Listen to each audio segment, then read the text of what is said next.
हिमालय की ऊंचाइयों में बर्फ से ढकी चोटियों के बीच बसा था कुंजपुर गांव। ये जगह बहुत ही खूबसूरत थी, हरे भरे खेत, चमकती नदियां और सुंदर घर। लेकिन कुंजपुर एक काला राज छुपाए हुए था।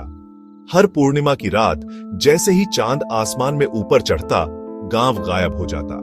वो हवा में गायब हो जाता, बस एक अजीब सी खामोशी छोड़कर। कई पीढ़ियों से कुंजपुर के गायब होने की कहानियां दूर दूर तक फैली हुई थीं। आसपास के गांवों के लोग इसके बारे में धीमी आवाज में बात करते थे।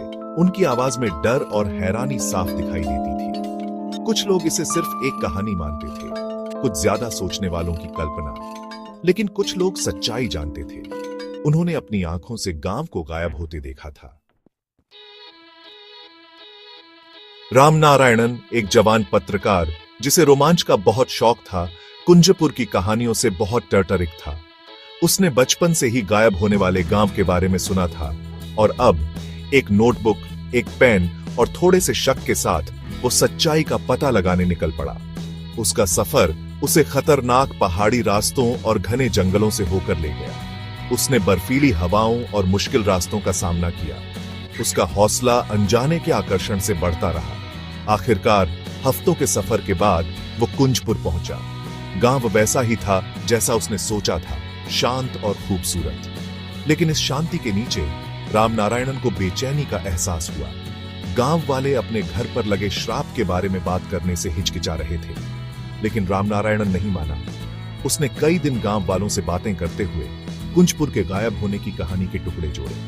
उसे पता चला कि सदियों पहले एक ताकतवर जादूगर ने गांव को श्राप दिया था, जिसकी वजह से हर पूर्णिमा को गांव गायब हो जाता था। कहा जाता था कि यह श्राप सिर्फ एक बहुत बड़ी कुर्बानी से ही टूट सकता है।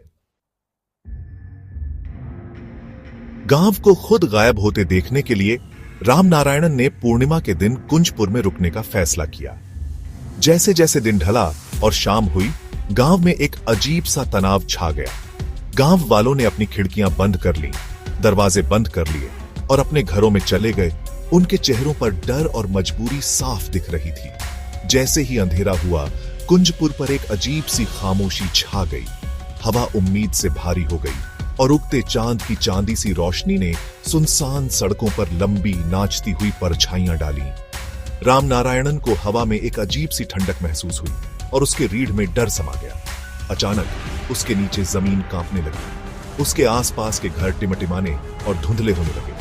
पेड़ जोर से हिलने लगे, उनकी शाखाएं मुड़ने और अजीब आकार लेने लगी। और फिर जैसे ही ये सब शुरू हुआ था, वैसे ही अचानक रुक गया। रामनारायणन ने चारों ओर देखा। उसका दिल जोर से धड़क रहा था। कुंजपुर गायब हो गया था। वो खुद को एक अंधेरे और वीरान जगह में पाया। हवा सड़ान से भरी थी और अजीब सी फुसफुसाहटें उस जगह की दीवारों से आती हुई लग रही थी। जैसे ही वो अंधेरे में आगे बढ़ा, उसका सामना एक डरावनी चीज से हुआ। एक परछाई जैसी आकृति जिसकी आंखें लाल चमक रही थी। आकृति बोली। उसकी आवाज एक धीमी गुर्राहट जैसी थी जो उस जगह की नींव हिला रही थी। यह जादूगर था जो अपने ही श्राप से इस जगह पर बंधा हुआ था। जादूगर ने एक बलिदान मांगा, रामनारायणन के लिए कुछ कीमती, कुछ ऐसा जिसका गहरा मतलब हो।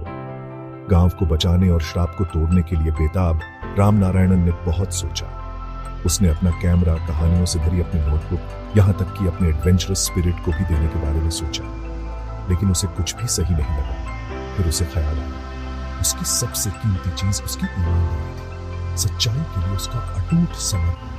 भारी मन से उसने इसे जादूगर को दे दिया और कसम खाई कि वो कभी भी डर या अपने फायदे के लिए कहानी की तलाश से समझौता नहीं करेगा। वो जगह शांत हो गई। जादूगर इस अनोखी कुर्बानी से हैरान होकर धुएं के गुब्बार में गायब हो गया। उसके आसपास की जगह गायब हो गई और रामनारायणन खुद को वापस कुंजपुर में पाया। लेकिन इस बार गांव सुबह की गर्म रोशनी में नहाया हुआ था।